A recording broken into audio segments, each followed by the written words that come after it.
Hello everyone! Ito naman po si Ma'am Pearly. Magbablog bago pumasok habang pinapainit ang sasakyan. So, speaking of retirement, nabanggit ko lang no isang araw kay Daddy Bob na isa sa magiging dibangan ko ay ang pagbablog. At kailangan ko na lagi yung sounds ay malakas. Kaya nagulat ako kagabi nung ako dumating. Meron siyang parcel uli. Alam niyo kung ano ito?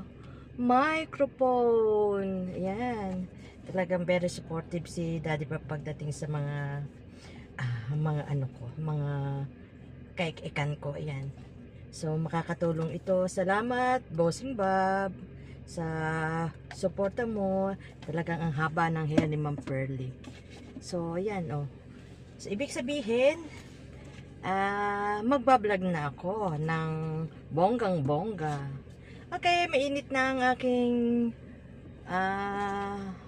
makina ng aking sasakyan, ng aming sasakyan. Kaya, bye-bye! If you like my video, like, comment, and share. And please subscribe to my channel. Bye!